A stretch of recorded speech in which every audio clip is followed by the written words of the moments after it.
President Bola Tinubu says under his administration, every sector will be accorded priority to achieve overall economic growth. President Tinubu, addressing the inaugural Federal Executive Council meeting, acknowledged that the times are hard and that expectation is high from Nigerians. State House correspondent Musbao Wahab reports. Monday is an unusual day for the Federal Executive Council meeting. So too are the new faces infused with some familiar ones in the council chambers. So exchanges of pleasantries were in order for the emerging Team Tinubu. But with the arrival of the president, there is a sense of urgency. They answered the call and swore to so serve the nation. And the president clearly appreciates the enormity of expectations from Nigerians, and that he presses home to the consciousness of the ministers. The expectation is high, and there's a tough time right now. We must work hard, commit ourselves, and create a buoyant economy that will serve every Nigerian. We have an employment level that is not acceptable. We are threatened by climate change. But to turn things around, you have been selected to perform your utmost best. Hitherto, the president and his advisory council had covered some distance in the implementation of his policies and programs, and he wants the ministers to catch up towards actualization of various agenda, particularly the state of emergency on food security. We have declared state of emergency. What is your goal? Every one of you is a member of this team. No partitioning. We must start to produce for ourselves, dig ourselves out of the hole. Focus on education, healthcare, make social investment that is essential for the development of our people. While including every sector of the economy in his priority list, the president says his administration will leverage the human and natural resources in the country to grow more and satisfy Nigerians. On all of these, he emphasizes on sense of urgency. From the State House, Musbao and Wahab, NTA News. Meanwhile, the current administration has formally rolled out an 8-point agenda to reinvigorate the nation's economy, with security, poverty eradication and job creation topping the priorities. This was part of the marching order President Bola Tinubu gave to the ministers at the maiden Federal Executive Council meeting. State House correspondent Musbao Wahab once again reports. Nigerians are looking up for the hope so promised to be renewed. It's a clear reality to the man in front who is eager to keep his promises. We have to make sure this country stay on the right path to succeed on behalf of over 200 million Nigerians. And the acolytes are literally fired up to walk the talk of their principal to turn around the socio-economic situation in the country with the campaign manifestos, the guiding principles. And we will now go away with the marching orders to refine further the targets in particular, and within weeks to start rolling out policies and programs to turn around the economy and make things better for all Nigerians. To achieve this agenda, the administration says it will ensure an enabling environment for local and foreign investments, while also creating jobs that will turn the youthful population of a country into a fortune. We will take it in phases. We are looking at different sectors of the economy that will contribute to this job creation. Chief among them is the creative industry and the digital economy, and then the agri sector and agro-processing zone, and mining, oil and gas. So Mr. President's vision includes the idea of harnessing the human capital of our youthful population to achieve the prosperity for everyone, to mobilize the social capital that is in our country, uniting us as a people to drive this transformation that is his direction for the administration.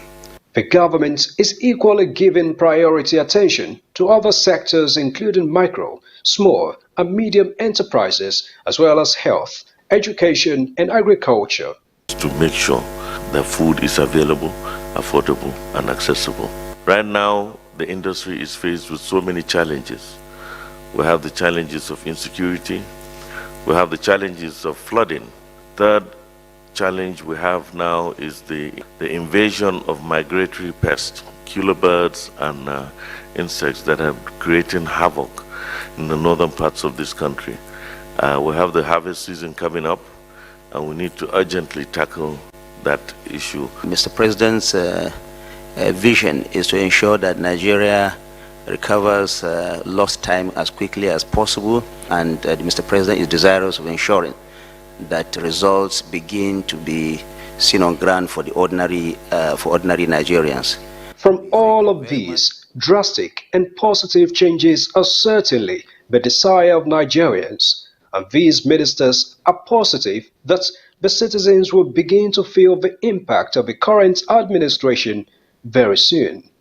From the State House, Musbau Nanwahab, NTA News. Vice President Kashim Shettima has charged members of the Presidential Committee on Fiscal Policy Task Reforms to develop a robust roadmap that will transform the economy of the country.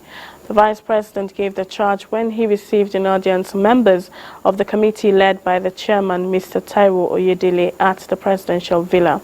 State House correspondent Abdurrahman Jibrila reports that the Vice President Shettima notes that the committee's role is a potent tool for resource mobilization, charging them to make recommendations that are quick in view of the nation's current economic realities, while assuring them of the National Economic Council's cooperation. Vice President Shettima charged them to also focus on domestic resource mobilization. He said fiscal policy and tax reforms are critical for meeting national aspirations, which also takes global dimensions with global realignment of forces with the emergence of BRICS and current geopolitics. Chairman of the Presidential Committee, Taiwo Oyedele, said the committee will focus on its mandate as directed by the President, which covers fiscal governance, revenue transformation, and fiscal competitiveness and economic growth facilitation. They may not be the usual recommendations that people are comfortable with, but we're putting the interests of our country first and all the way through. The second thing is Mr. President was very clear that he's not interested in committees writing reports.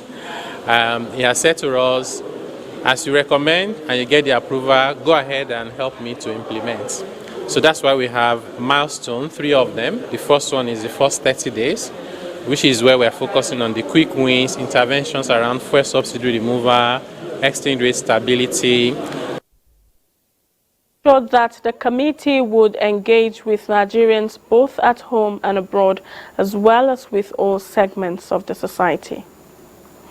Now for more on Panorama, let's join Adiola in Lagos. Hello, Adiola. Adiola. Hello, thank you for joining us. Nigeria is set to introduce human papillomavirus HPV vaccine for every female child between the ages of 9 to 15 years across the country. This underlines commitment of a National Primary Healthcare Development Agency to defeat cancer.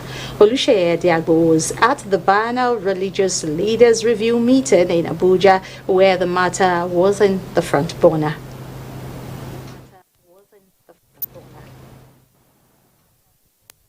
Nigeria has an estimated 14,000 women diagnosed with cervical cancer and more than 7,000 dying from the disease every year. The federal government has now fixed September 25, 2023 to introduce the human papillomavirus vaccine to prevent cervical cancer. While the introduction of new vaccine into Nigeria's health system comes with its own limitations, the synergy between health authorities and religious leaders has over time helped with meeting the desired target. We will therefore need the support of the faith community as we roll out federal government agenda for the health of our people. We realize what we need to do, what we must do together to succeed and make this country a better country. I think we're equipped with that knowledge, and that's why we're here together. This assignment of ensuring all eligible female child receive the HPV vaccine across the country is a task these leaders are familiar with, and they're already identifying with the program, especially on advocacy. We have used the churches, the pulpit, religious leaders to communicate those messages and to share with mothers and fathers that their children are better off when they are vaccinated. In some instances, they actually pay more notice and accept more teachings from their religious leaders than from orthodox medicine. The biannual review meeting is also to examine all efforts of religious organizations in providing primary health care services. In Abuja, Olusheye Adiagbo, NTA News. And we're back here in Abuja, but for now, let's take a break. The Council of Our Fathers. I will urge and advise our younger generation to use talent and brain to sort out problems, not arms. Nigerian youths, let's build our nation. My advice to these young people is please do not take us back to those harrowing days. You probably do not know what it is. I believe we have fought one civil war too many in this country. So those who experience it will run away from it. Nigerian youths, let's build our nation together.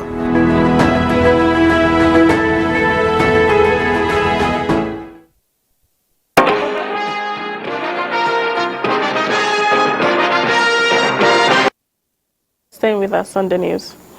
And as part of a broader effort to reduce the cost of governance in Nigeria, President Bola Tinubu has directed the Federal Ministry of Foreign Affairs to freeze the processing of visas for all government officials seeking to travel to New York for the United Nations General Assembly without proof of direct participation in UNGA's official schedule of activities. In a statement via his special advisor on media and publicity, Ajuri Ngelale, President Tinubu hinged this on the need to prevent sharp practices directing the U.S. mission in Nigeria, on Nigeria's permanent mission in New York and MDAs in Nigeria to be guided accordingly. Nigeria Labour Congress is calling on the Nigerian police force to allow the rules governing the nation's arbitration of disputes to take center stage in the leadership tussle rocking the National Union of Road Transport Workers, NURTW. NLC, in a communique issued after an emergency National Administrative Council meeting in Abuja, decried the occupation of the office of the National Secretariat of NURTW by suspected police officers and factional group of the union under the guise of resolving the leadership crisis. The communique signed by the president of NLC, Joseph Ajaero, says there is a known democratically elected leadership of NURTW led by Tajuddin Barwa that should be respected. NLC resolved that if nothing is done to vacate the NURTW office within acceptable time, the organized labor will be forced to call out its affiliates in support of the legally elected NURTW members across the nation. And providing solutions to the perennial problem of building collapse and other engineering challenges in Nigeria requires deliberate deployment of engineers in policy-making roles and other strategic positions, says the President, Nigeria Institute of Engineers, while briefing newsmen on some issues of infrastructural development. Ekene Ndilwe reports. Building collapse is one menace that has become a recurrent problem in Nigeria. Living in its trail, loss of lives, injuries, and livelihoods. About 271 buildings are said to have collapsed in Nigeria in the past 10 years, a figure that has become worrisome for professionals in the building sector. 90% of the collapsed buildings belong to private individuals, says the president, Nigerian Society of Engineers, as he attributes the menace to individuals who engage non-professionals to cut costs of construction. Who is going to do the design must be a certified person to do the design. The person to review must be a certified person. The person to supervise must be a certified person. That's why most of the time you see government buildings are more expensive. On mitigating effects of removal of fuel subsidy, the organization says it is working on plans to popularize transition to use of compressed natural gas, which is a cheaper and cleaner energy. All divisions of the Nigerian Society of Engineers to tackle this challenge by developing practical solutions for effective conversion from PMS to CNG in a safer way. I'm expecting their proposed solution designs and possible practical demonstration on or before September 8th this year. It was an opportunity to discuss other sundry engineering issues in the country, and these engineers are leaving no one in doubt of their relevance to nation building. In Abuja, Ekene Ndulwe, NTA News. Now, Cameroon's alert seems to outline the country's strategy to control flooding due to heavy rainfalls by opening the floodgates and release water from Lagdo Dam. Ministry of Foreign Affairs urges states and relevant government agencies over the plans by the Cameroonian government to open the floodgates of Lagdo Dam on the Benue River. Governor Ta'ala has more details. Lagdo Dam, located in northern Cameroon, 50 kilometers away, south city of Garoua, a city close to Benue River.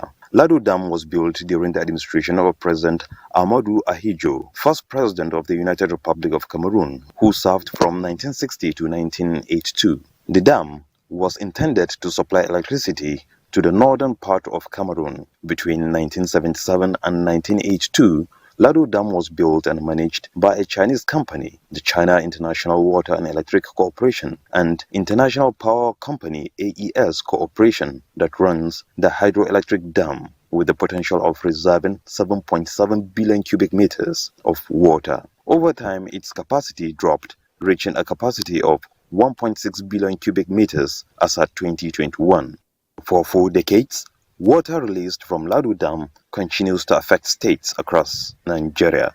In 2022, was hit were the prone states close to River Benue that bear the brunt after the opening of Lagdo Dam and subsequently caused heavy flooding in Adamawa, Taraba, Benue, Nasarawa, Kogi, Anambra, Edo, Delta, and Bayelsa states. Ahead of time, Nigeria's Ministry of Foreign Affairs alerted the National Emergency Management Agency, NEMA, warning on the adverse effect when water is released from Lagdo Dam. This red alert raises concerns and the need to create more awareness to prone states and take necessary precautionary measures to mitigate the negative consequences. The House of Representatives says recurring farmers-herders clashes in the country require urgent attention and multifaceted approach to mitigate threats to national peace and food security. Deputy Speaker, House of Representatives Benjamin Kalu stated this while inaugurating an ad hoc committee to find lasting solutions to the conflict. National Assembly correspondent Mitaire Ekben reports. Recurring clashes between farmers and pastoralists in Yamatu-Deba Federal Constituency in Gombe State led the House of Representatives to constitute a fact-finding ad hoc committee to investigate all related cases nationwide. Farmers cannot do without herders. Equally, herders cannot do without farmers. They have been there since the history of mankind. What happens that at this time we are trying to become enemies, and our enemies are taking undue advantage and keying into it, killing our people, destroying our properties. With more than 60,000 lives reportedly lost to farmers-herders conflict in Nigeria since 2001, Deputy Speaker Benjamin Kalu advocates fair hearing to be accorded all parties towards concrete policy and legislative solution. You must do justice to all. fair hearing must be given to all. Nobody should be given preference over the other, because on both sides, they are very important to our nation building and national economic growth. We must also explore investment in agricultural infrastructure, such as adequate investment in irrigation system, storage facilities, rural road network, etc. We need institutional reform. States to begin to find out who their crop farmers are and who their pastoralists and livestock farmers are, so that we can allot land. The committee resolves to visit conflict areas as part of its fact-finding mission. From the National Assembly, Mitaire Ikben, NTA News. The Police Officers' Wives Association, POA, led by wife of the Acting Inspector General of Police and National President, Mrs. Elizabeth Kayode Egbetokun, has empowered about 70 indigent widows of police officers and the needy in Ogun State. Yemi Dalimo has some details. A day of joy for Mrs. Deborah Dekeo, a widow and member of the Police Wives Association in Ogun State, as she received her first support from the national president of POA after 3 years her husband was reported missing. Mrs. Dekeo is among the 70 beneficiaries who received grinding and sewing machines, deep freezers, makeup boxes, hair dryers, among others. Up till now, we never see anything. 3 years now, going to 4 years. Nobody backing me. Nobody do me anything. I thank IG wife. I no go fit talk anything. Now only God will reward her for her. I'm excited. I'm very pleased. To improve on our business so that we not lag behind. And we thank her for that. Addressing the beneficiaries and other stakeholders, the 22nd president of POA, Dickness Elizabeth Egbetokun, stressed the commitment of the association to the upliftment and economic empowerment of members nationwide, urging the beneficiaries to use the items judiciously for self-sufficiency. The husbands are dead, they die at the cost of their duties, so the only thing we can help them with is just empower them with the little we have, so they will sustain the family. That she brings light to the dark places for people.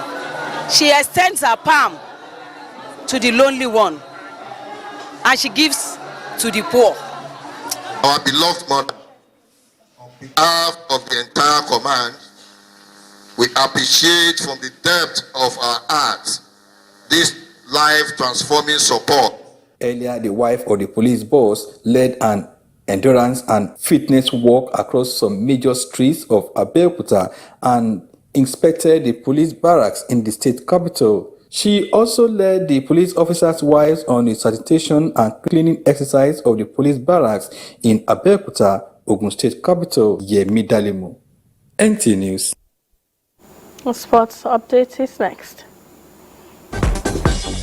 The second edition of the Louis Idem Invitational Basketball Championship enters day 3 Tuesday at the Indoor Sports Hall of the National Stadium, Lagos. 16 teams from Ghana, Benin Republic, and host Nigeria are taking part in the championship organized by former The Tigers player. Getting international teams in there raises the level of the competition and the excitement, so that's why you see them fighting. In another development, Team Echo are champions of the football event of the 2023 Naval Training Command Games after defeating Team Bravo 3-0. Team Delta emerged the overall winner with 30 gold, 30 silver, and 7 bronze medals to push Team Bravo to the second spot with 14 gold, 7 silver, and 8 bronze medals. Team Foxtrot was third with 10 gold, 15 silver, and 23 bronze medals.